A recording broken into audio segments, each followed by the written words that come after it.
Hi, so good morning. Today we're going to discuss pressure measuring devices in continuation with our last series, so the temperature measuring devices. So in this lecture, we will discuss the basic concept of what is pressure and then the operation of the following. Number one, the YouTube manometers. Number two, the Bourdon Tubes pressure gauge. Number three, the diaphragm pressure gauge. Number four, the capsule pressure gauge. And then the last is the bellow type pressure gauge. Okay, so let's get started.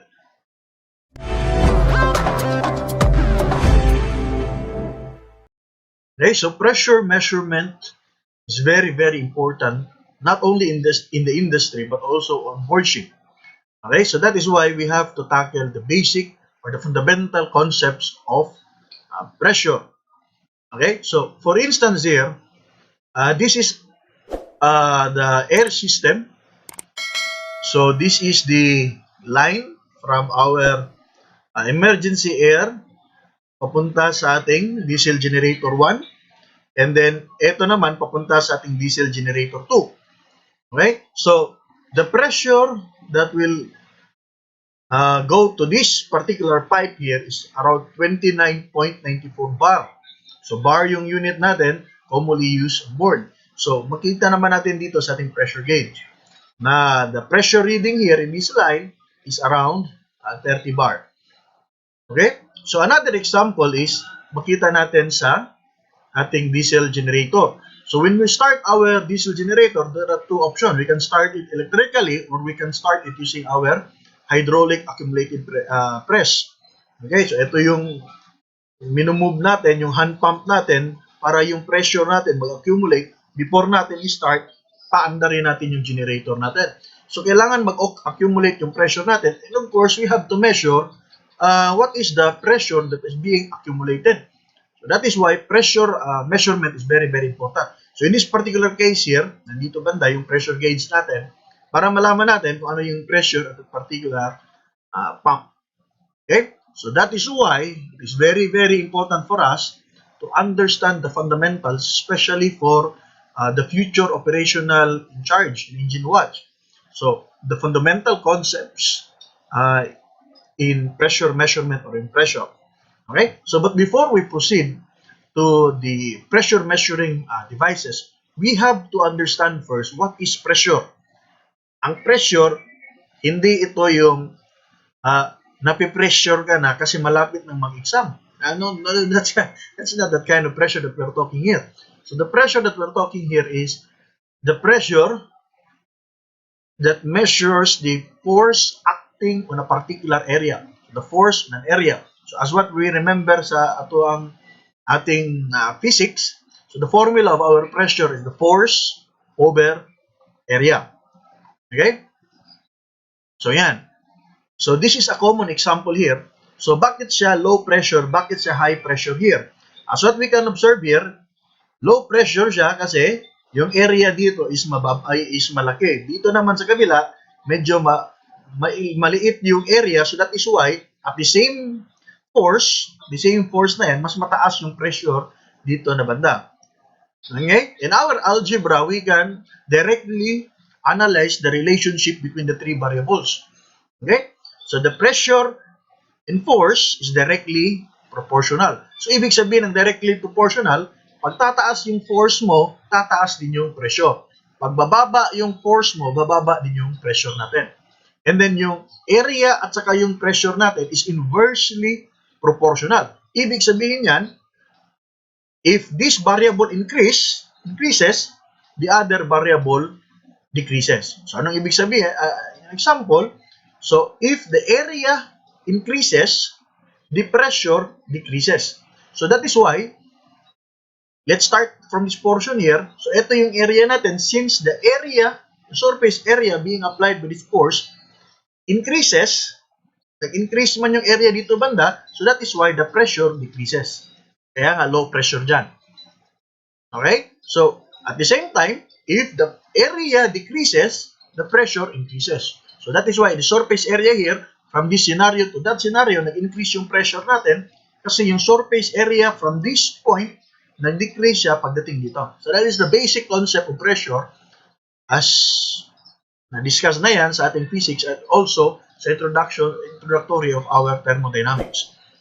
Okay, so the most common units used is the pounds per square inch or the PSI. Normally, nakikita natin to sa mga compressor. Compressor natin, di ba? So, the Pascal in metric units, which is the force in newtons per square meter. So, that is the unit, the equivalent unit of a Pascal. So, 1 Pascal is 1 Newton per meter square. Okay?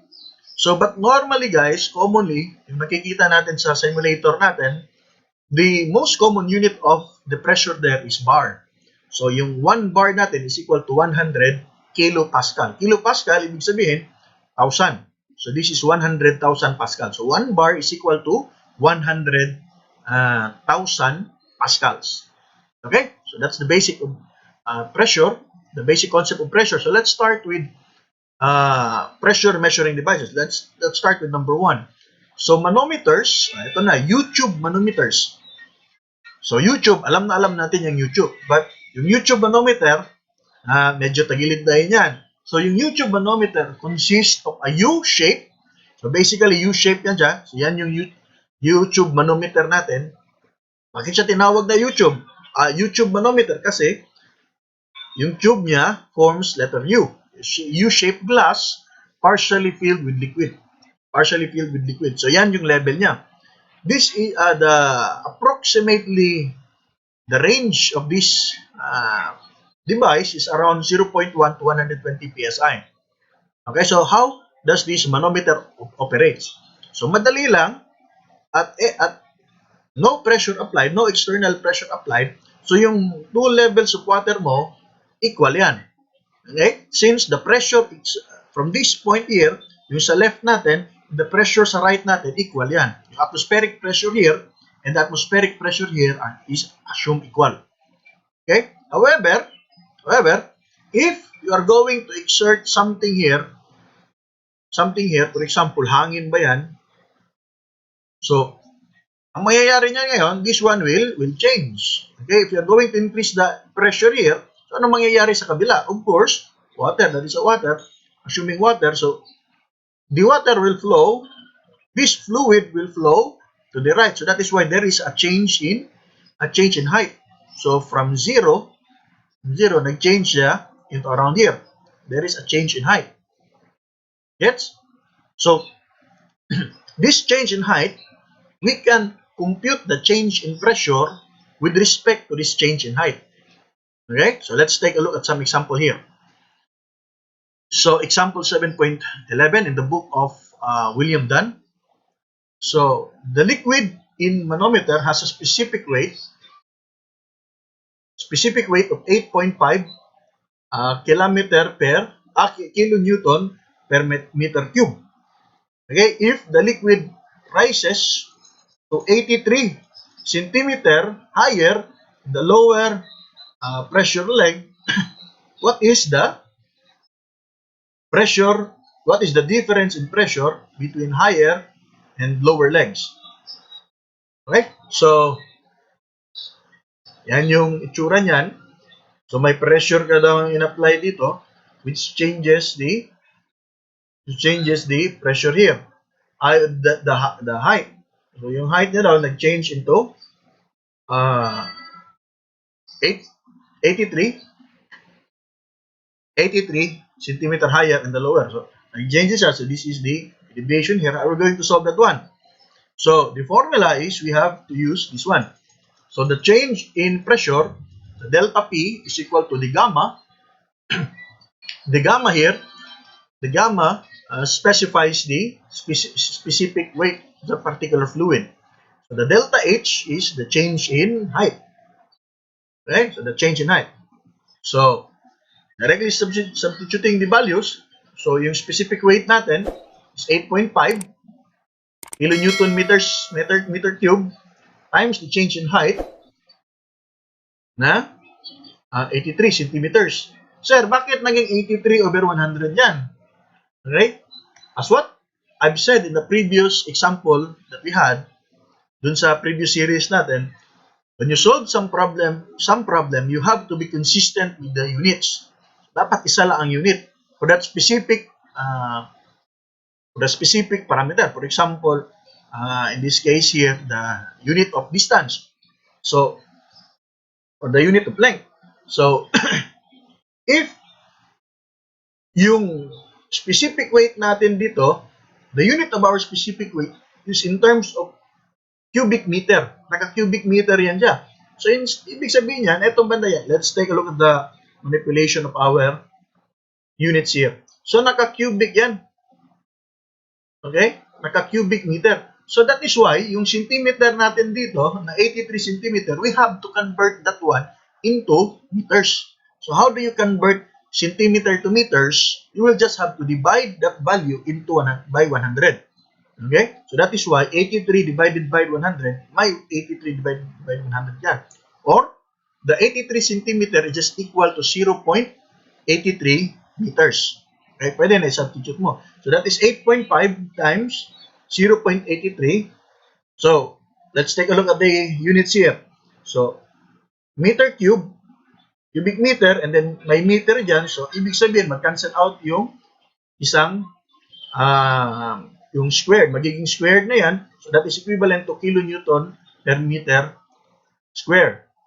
So, sa previous natin na na-discuss kanina, that unit is equivalent to kilopascal. So, that is why, minultiply mo na yan, the result is 7.05, and then the unit is kilopascal. Okay? So, another reminder again, when you solve some problem, you have to be consistent with the units. Consistency of units. So, pag naka-measure, naka-meter yan isa, so dapat naka-meter yan lahat. Okay? So, let's proceed. So, yung pressure gauge natin are gauges. Gauges are a major group of sensors that measure pressure with respect to atmospheric pressure. The gauge sensors are usually devices that change their shape when pressure is applied. These devices include diaphragms, capsules, bellows, and the Bourdon tubes. Okay? Okay, so let us start first with the Bourdon tubes. So, the Bourdon tubes, yan yung nakita natin, yan yung Bourdon tube natin. And then, by definition, the Bourdon tube dates back from 1840s. So, ito yung pinakamatagal na na-invento. It is reliable, inexpensive, and one of the most common general purpose pressure gauges. Okay? So, the Bourdon tube is sensitive to temperature changes. At low temperature, the tube will much steeper and more difficult to straighten. So that is the problem with mechanical sensors. So if we're going to take a look at the operation, yan yung Bourdon tube natin. Let's take a look what's inside. So yan. So the basic parts there, so we have the socket. This is the socket. This is the Bourdon tube. Yan yung Bourdon tube natin. This is the movable link. Yan yung movable link natin. And then, of course, it uses the concept of rack and pinion. So, rack and pinion here, this is the rack, and this is the pinion. Yung giring-giring na circular object here. And then, of course, this is the pointer. So, most of our pressure measuring devices later on uses the concept of rack and pinion. Pinion system. Okay? So, let's take a look at another example here. So yan. So yan yung magiging movement ng ating Bourdon tube if the temperature is added around here.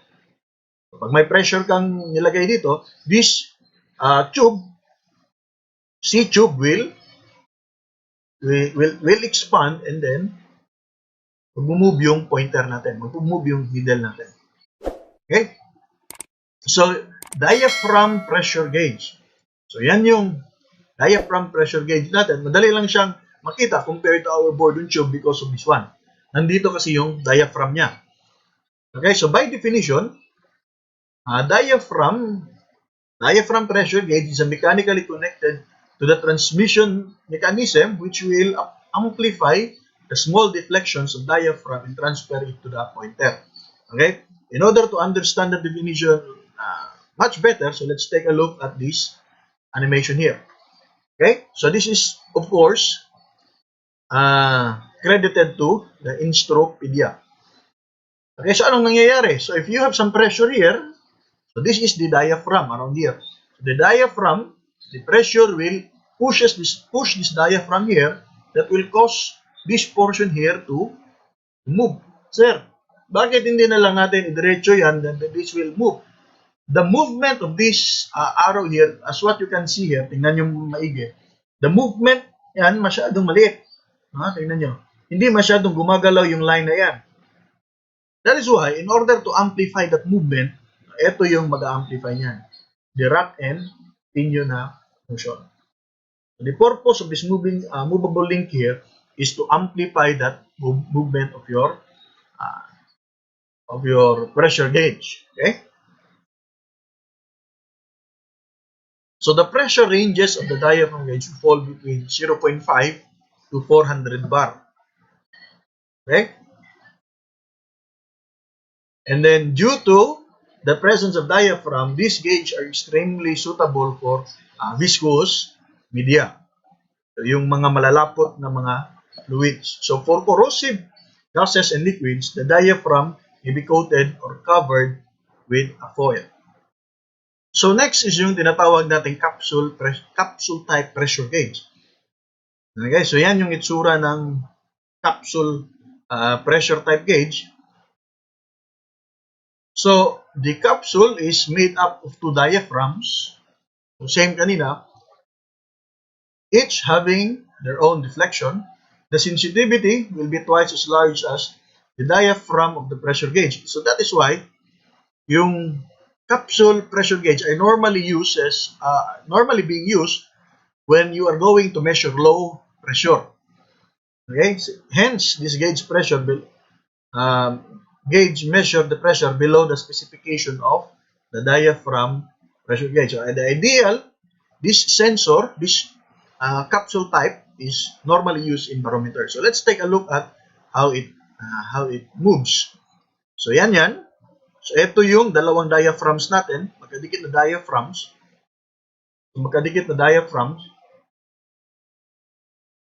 And then hindi natin makita kung anong nangyari sa likod. So let's take a look at the back. Yan. So this is the movement of the diaphragm kanina. Kaya na yan. Yung side view natin, which causes this needle to move. So yan yung nangyayari. So this is the diaphragm here, the two parallel diaphragm. And then this is the rack and pinion system. And then this is the pointer, gagalaw na yan. Okay, so in order to measure pressure below this value here, the 0.5 psi, you can have multiple stack of diaphragm. You can increase the diaphragm. So the next is the Bellows pressure gauge. Okay, so yan yung bellow natin. So let's take a look at the definition first. So bellows are like capsules yung kanina, except that instead of being joined directly together, the diaphragms are separated by a corrugated tube or a tube with convolutions. Ang ibig sabihin ng convolutions, I'm very sure na nakita niyo na itong klaseng tube na to, natawag itong convoluted tube. So an example of this one is ito. Yung convoluted tube, nakikita nyo yan sa likod ng washing machine. Okay? Parang may madaling ganyan-ganyan. So that is a convoluted tube. Okay? So, compared with diaphragm and capsule pressure gauge, bellow gauges have the advantage of a longer stroke length, and they generate larger forces. So that is why yung ma-measure nito is around 0.1 to 800 psi, much higher compared of the two that we discussed, the capsule and saka yung diaphragm. So basically the movement is similar kanina. So the pressure here, yan, papasok dito and pag-move yung spring natin dito. And then of course, it will be transmitted kasi yung motion ng cylinder na ito is very, very small. That is why it has to be amplified by our rack and pinion here. So, to summarize, when we select the appropriate pressure gauge that we're going to use, we have to take a look at the specification of the system kung saan natin ito i-attach. So that is why the first common requirement is the pressure. We have to take a look at the operating pressure of our sensor. So that is why this table here is very, very important. Makikita natin dito yung iba-ibang approximation ng pressure range, and of course, very important yung temperature. Okay? So kung saan natin ito pwede ma-apply. Okay? So if you have some questions or clarification, please comment down below the video and I will try to answer your question as soon as I can.